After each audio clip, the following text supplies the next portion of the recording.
Hi, I think this is an important issue to raise. So, welcome in. If anybody's thinking of having themselves a bit stimulated, let's think about John 7. So, I've just been thinking. There are people calling on my life from different countries to do different things, for money or to go there or to do various things. I have to measure that by the two realities. One is a prophet is not welcome in his own hometown. Well, not at the current time. I actually believe that's going to change. But there's that. And for whatever reason, there's no entrance for me in England. It is interesting that Facebook has remained fairly stable for many years now. And my blog keeps being read, whatever that means, and however true the statistics are. I mean, for example, Google makes money by claiming that our blogs are being read, because then they will sell positions and they will sell things. So it's an advantage for them to big up numbers. But at the same time, there seems to be some sort of threshold around 600,000. This is subscribers, by the way. I've only got 40. And they came in 2016, and I don't think they've added to it. I don't think it's been added to. Okay, but in subscribers, once you reach a real influencer level, if you're not in line with the agenda, your blog will be taken down. And this is what happened to Miles Johnson, for example, or I think Jeanette Archer. People that are saying foundational truths about the awful state of what is going on and how this earth is controlled, which of course nobody can come to terms with in the normal public, because that would make them feel awful, and then they would lose trust and they wouldn't be able to carry out their normal functions. So for that reason, that's another block to any normal human being even facing what's going on. And if you saw Remains of the Day film, Anthony Hopkins, that's a very real thing. He was the butler, and then Emma Thompson's character came and told him the truth. And he didn't want to hear it. He put his hands... think of this. An Englishman, usually pretty uptight and staid in their attitude, behaving like a child and putting up his hands to his ears to stop it going in, what she was saying. What was she saying? Was saying that he might be a butler, very efficient butler, very skillful at managing people, but his whole operation was working, this was during the World War, was to help a family that wanted Hitler to come into Britain and rule. They were Nazi sympathizers. And he didn't want to hear that, because his whole life, his whole credibility as a human was channeling his gifts into serving what is a very reputable looking house of aristocratic England. So that's the last thing he wanted to hear. He effectively rendered everything he was doing and his entire job up the spout. And so this is the situation when we're explaining to people the true situation of the entire world and how it's run, as best we know it. It gets freakier and freakier. So here's the thing. I was thinking, at what stage does the statement in John 7, your time is always with you, to his brethren? who every year, as commanded very stringently in Leviticus 23, about that you celebrate all 3 feasts, but including Feast of Tabernacles. And it was Feast of Tabernacles that was happening in John 7. And stringently, I mean, they would be put out of Israel according to the command in the Old Testament. If you did not go up to the 3 feasts, you were saying you were effectively not part of Israel. Goodbye.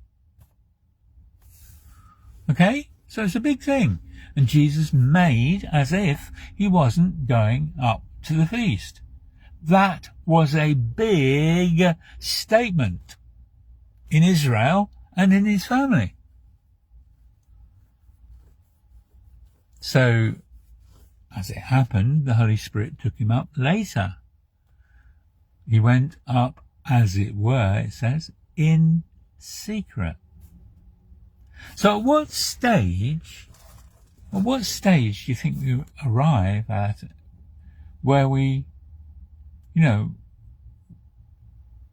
where we can fully be a part of Jesus' Jesus' positive move, and leave behind the territory of Jesus saying to us, your time is always with you. Your time is always with you. You do the same thing every day. You are faithful to do these things. You're faithful to, commit yourself to doing these schedules and these feasts and these various things. But your time is always with you. Well, I think that changes, don't you, in the 3rd level. In the 3rd level, which is 1 John 2, it says, those who know him who is from the beginning. And that's a huge subject. And that is Galatians 2:20. You know that it's Christ living in your life. You know you have died, that your spirit man has died. You know that you're a different person. You know that by being born again, it's not how 1st and 2nd level churches speak about being born again. They speak of it as in an addition kind of way, don't they? They're immature. And one of the ways you can tell they're immature is they are always of somebody. People who are 3rd level are not of somebody, anybody. Well, all are ours. And the whole thing of somebody is that feature that builds what is, absolutely almost continuous in the world, maybe but for Quakers. Every church that calls itself a church, it isn't a church because of this reason. It is run by pyramid settings. It is run by an effective king priest, if you're Catholic, king vicar if you're Anglican, and king pastor if you're independent, or part of the Baptist Church, or Lutheran. Lutheran's actually more hierarchical, isn't it?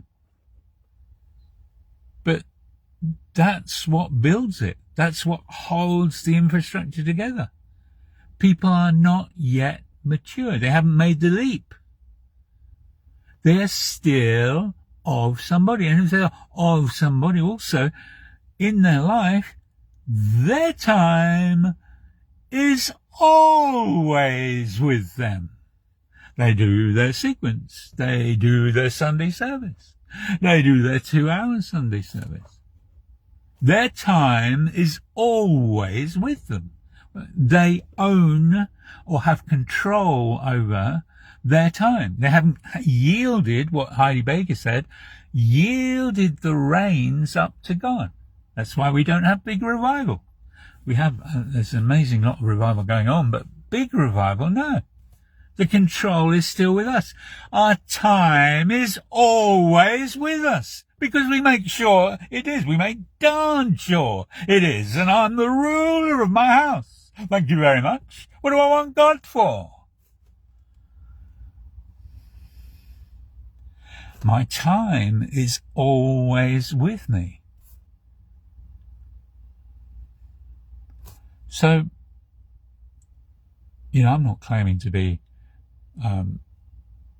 off at the extremes of third level, but third level is it's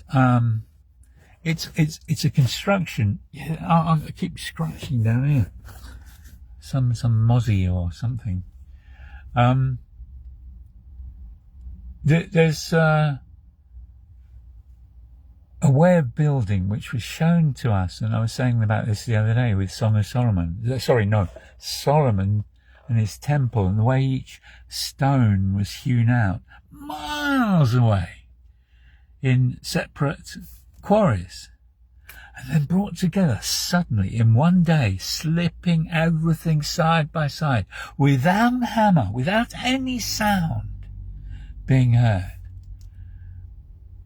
That is actually true of every revival. There are people prepared beforehand and in some way brought together. And they become this infrastructure. You can see that in Lakeland. If any of you were seeing the Lakeland videos on God channel when the revival was happening in 2008, people had never been heard of before, 30 years of age, were brought in. Happened in Hebrides. The so-called main leader, Duncan Campbell, was it? Wasn't the main leader at all. And he was brought in 2 weeks after the whole thing was happening. So he was there kind of like a midwife, like an overseer. Evan Roberts wasn't in control. He had his face flat to the floor for a lot of it. It wasn't what we would call performing the function of a normal leader, was he? He was saying effectively, God, you take over. You take over.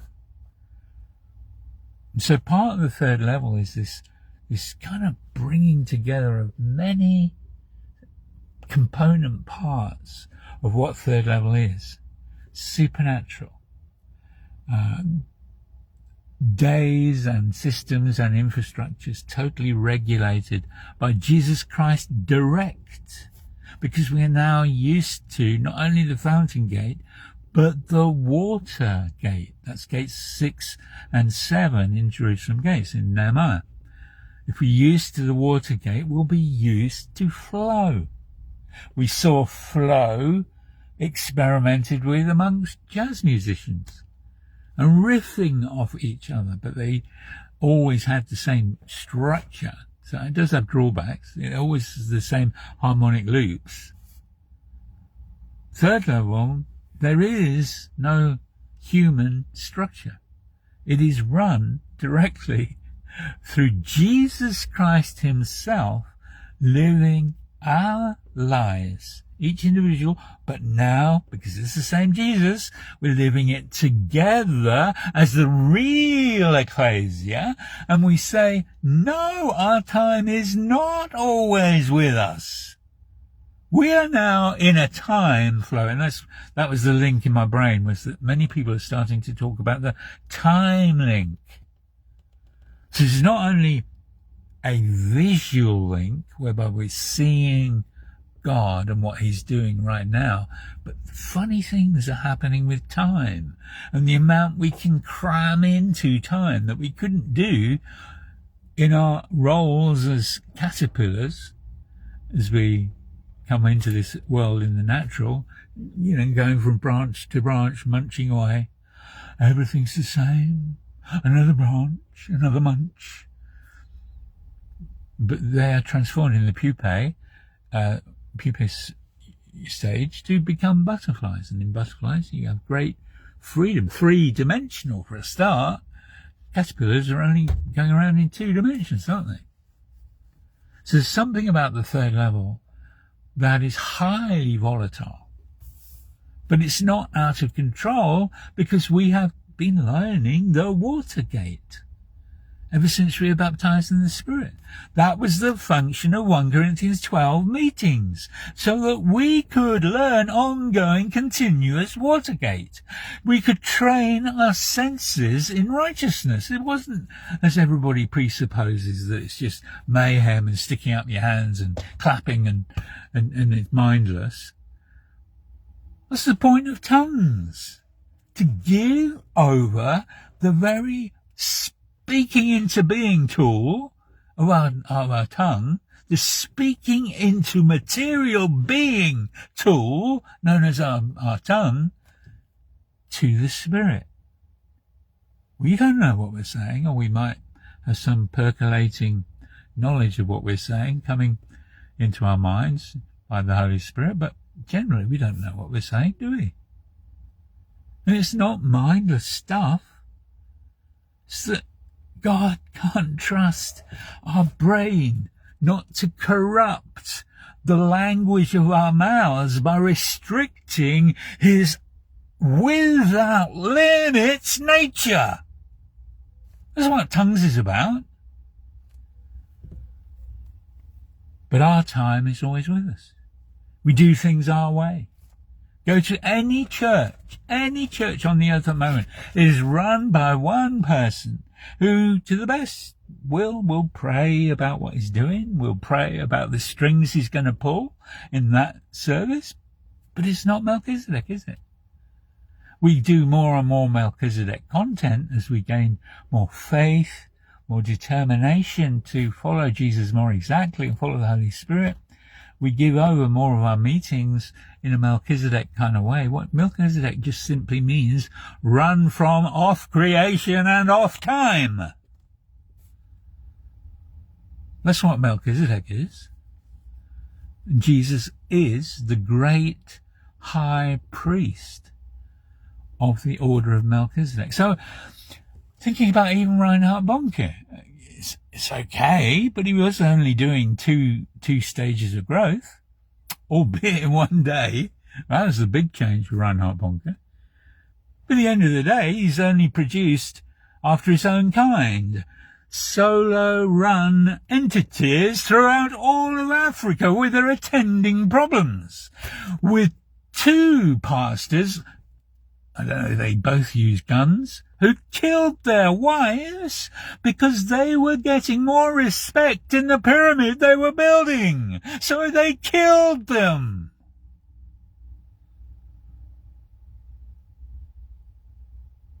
We're not in that order. We're not in a pyramid order. And we're not in a fluffy Quaker no order either. To run these things, we have things in Greek that are called overseers. They oversee in the same way that Moses stood on the hillside, and when his hands were raised, the thousands involved in battle won. And when his arms got weak, no wonder they had quickly got Joshua and Caleb to hold his hands up. It meant people dying. So we have 12 pre-prepared third levelers in each church on earth, except we don't. There's nothing like it on the planet, which is why we have not got this thing that Paul calls kinging. You are not yet kings over your location, or we would reign with you. Churches simply don't have the authority in the locality. It's got to be the equivalent. I mean, I don't think we've got to do exactly the same thing, but it's got to be, slow connection come up here. It's got to be a similar process to Jesus coming into the authority certificate, if you like, to minister and speak and invade with the kingdom over Israel. That was the 40 days. So there's got to be some equivalent to that. So the elders come into real authority in the spirit. They might not actually do much because they are overseers. They see what's going on and they hold it on their shoulders as if they were Levites, but it's all in the spirit now, in prayer. Are you catching this vision? Or is your time always with you? Is that why you will never invite me into England? The place where I live. Because your time is always with you. And what I will bring is the Melchizedek order. And I will, because I can't do it, I haven't got the authority to do it on my own, but what I will be doing is laying that down and saying, seek God. Because in Psalm 84 it says about those who are elders, those who become visible, what's the exact phrase? They are revealed before God in Zion. It's a definition of a third level ministry. They are revealed before God in Zion. Or is your time always with you? Is that what you want? You want to be king of your own world. Is that what you want for the rest of your life? I said that to my parents in other words when I was 16. God came into my room when I was 16 and I still disobeyed and I still disobey. But it was real. Whether it's straight away, it was sometime around that period, I actually said, could I speak to my parents? I mean, obviously there's normal speech that goes on every day, but I said, can I speak to you? And I asked them point blank, I said, what do you plan to do for the rest of your life? And they laid out more or less what they in fact did. But I knew in that instant that, especially, having God come into my bedroom, and he asked me, and he just said, how far are you willing to go? How far do you want to go? Isn't it weird that he can ask that of us? How far do we want to go? And maybe this message this morning is challenging you. And I, in my foolishness and immaturity, I said, as far as I can. There's nothing to do with me canning anything. That's the point of Jesus coming in and installing himself in us. Galatians 2:20 and Colossians 3:3 is a lot more union-based than evangelicals and charismatics can handle. They think it's blasphemy. But that's what our Bible says. And that's why we are God's. Not that we go off as independent selves, but that we plant our souls on our bit of land and say, what goes on here is Christ. What goes on around me is Christ. So it's not a separateness statement when it says you are God. Do you not know you are gods? That's the devil's Genesis 3 version. We're not part of that. We're off that platform. But we've had a good deal more than just a little pea-sized spirit come into us and make us born again. That's probably a good point to end with that phone call coming in. I think I've said what I've said. God bless everybody.